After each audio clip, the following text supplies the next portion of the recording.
Back in the day, a lot of people got very popular on YouTube ripping sword art online a new asshole. These videos are still entertaining and enlightening with regards to what they can teach us about storytelling. And one of the things which really makes it good to have SAO in particular cataloged is because it was what got the train rolling on the still prevalent isekai craze.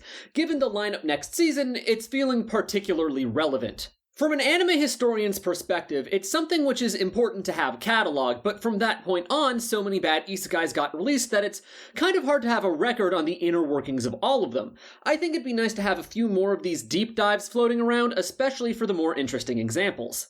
In Another World with My Smartphone is probably one of the most fascinating examples of this, not due to any particular creative spark behind it, but more so due to it being the apotheosis of everything wrong with the genre. It's known for being one of the worst isekais out there, with next to no redeeming qualities and hitting right at that sweet spot where people were aware enough about these things to make fun of them, but before the market became nearly as saturated as it is today. Back then, there wasn't quite the same push to innovate with these stories as you'll see nowadays, and so it is one of the purest distillations of what makes a bad isekai in our modern understanding. Be warned, you probably shouldn't watch this show. There is this distinct, soul-crushing quality to the experience of watching it that is a little hard to put into words. It's very much a so bad it's bad type of show, but not for lack of interesting things to dig into. Like with Skeleton Knight in Another World, we're going to go episode by episode, with a recap of the episode followed by an autopsy. So without further ado, let's begin. The main character, Mochizuki Toya, was killed by a lightning bolt off-screen, and God is apologizing to him. He questions why Toya isn't freaking out, and Toya says it hasn't hit him yet, and that he might as well go with the flow.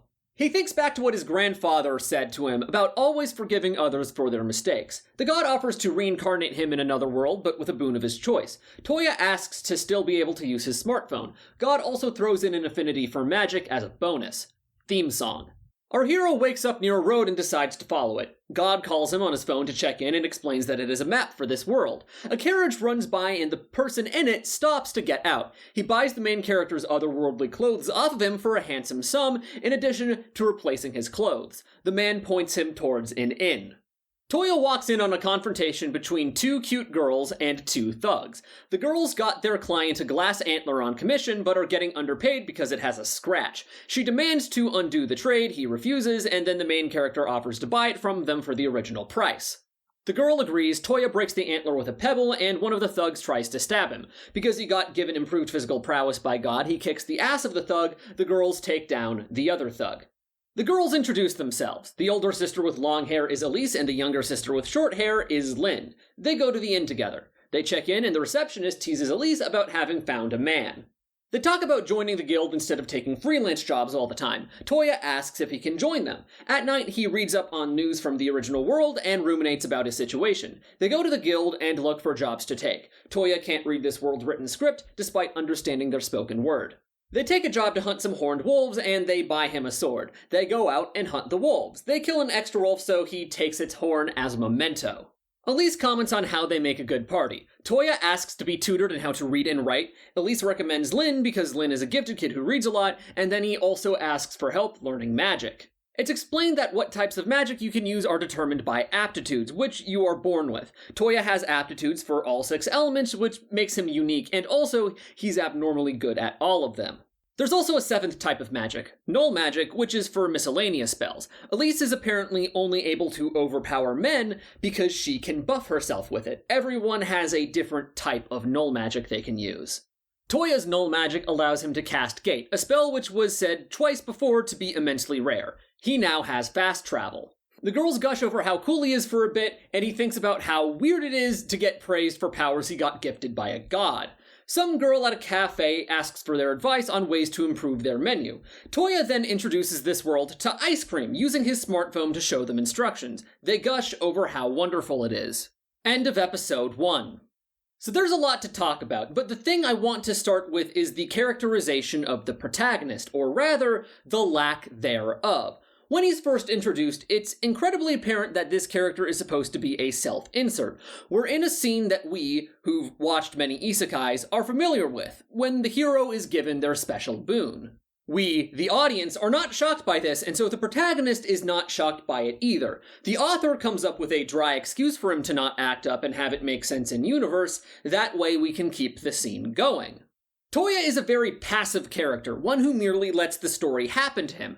Because of this, there is no drama, no conflict. After all, for that we need there to be two opposing forces, and Toya is completely inert, subject to the whims of whatever expository NPC the author sends his way.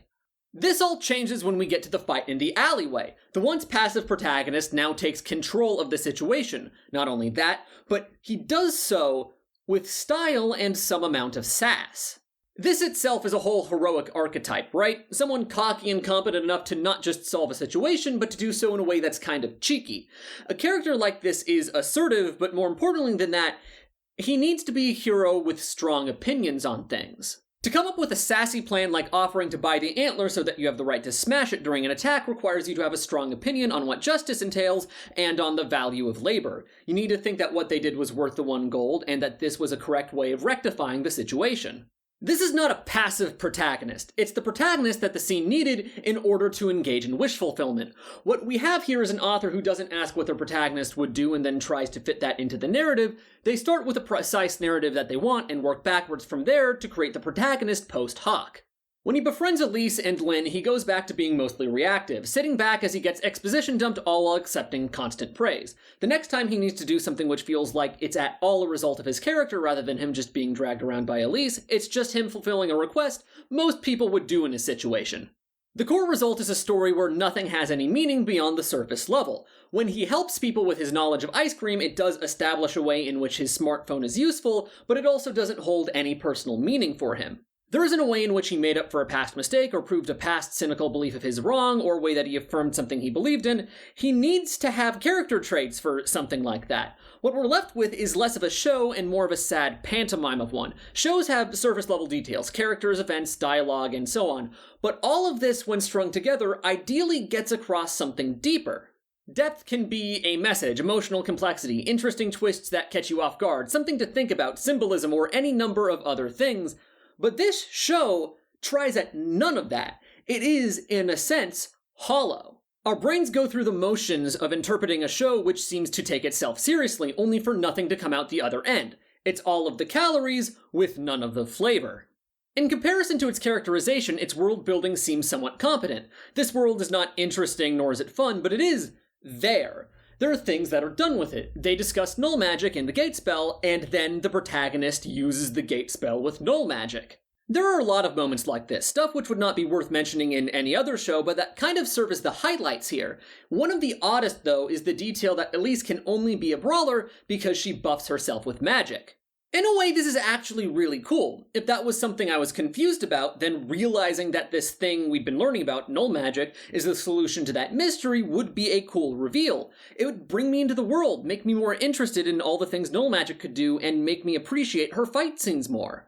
However, all of this is predicated on me assuming that she shouldn't be able to do what she does, specifically because of her gender. The author did something clever, but I'm not enough of a misogynist to find it clever. That is pretty odd, truth be told. Another thing which really makes me cock my head was the utilization of the smartphone, the central mechanic for this story. It's a little weird how it got used within the episode, or rather, how it didn't get used. Don't get me wrong, he used it a few times, but when he went into that alleyway to save the sisters, none of that had anything to do with the smartphone. It did establish the two girls, though, but what about them hunting monsters? Now, I know that the author wanted a little introduction to questing to get everyone in the mood and to showcase the group dynamic, but he chose the laziest possible quest. It's easy to imagine a scene where they have to fight some enemy that's similar to a real-world animal, and Toya needs to look up what that animal's weakness is so that they can win. You'd have to change very little, but you would have used that time more efficiently, not to mention there would have been actual tension. The core problem with the smartphone is that it doesn't mean much to Toya. He expresses wanting to keep up with stuff in our world, but this never informs his actions very much. If that was the central through line for his connection to this power, we'd expect him to talk in pop culture references or get really into celebrity drama or something. Because he doesn't have anything like that, the smartphone can't really be used in any greater purpose. The most it could hypothetically get done is serve as a somewhat inventive solution to a problem. But it isn't exactly possible for the smartphone to make a scene more emotional or otherwise impactful than it could have been without the smartphone. And yet, in spite of all of this, there's something about the show that feels oddly consonant. Elise and Lynn, as characters, feel weirdly like they kind of belong alongside Toya in a way I still haven't quite grasped. Neither of them fit into the classic insert fetish here gimmick girl format most shows in this genre have their female characters slot into. They're characterized subtly and intentionally. Not super well, mind you, but it doesn't quite feel like they were just copy-pasted from another show with minor edits. There's a smoothness to the whole process. The friendship they form with Toya doesn't feel forced so much as it feels uninteresting, but it quickly becomes more natural than anything else in the show. They seem more at home with one another than a lot of trios in actually competent stories. The ice cream thing as a climax to the first episode really sticks with me for some reason. In many ways it's a non sequitur that has nothing to do with what comes before, but when you consider this story to not be about Toya, but instead about Toya's role as a self-insert, then it actually is something meaningful. Sure, Toya has no meaningful internal complexity, but over the course of the episode, his relationship with the world around him changes. He goes from a nobody to the savior of two soon-to-be friends to a man of mysterious power and then finally to a hero of the common man, one whose completely BS powers let him take credit for helping any random person he happens to come across. It is a surprisingly nuanced way to make me want to die. That's the thing about this show. It's boring, but in a very perplexing way where I can't help but shake the feeling that I'm playing checkers and it's playing chess. If you want to see me continue losing my mind at this show, then like and subscribe with notifications on, and if you want to support me, you can check out my Patreon. The link is in the description.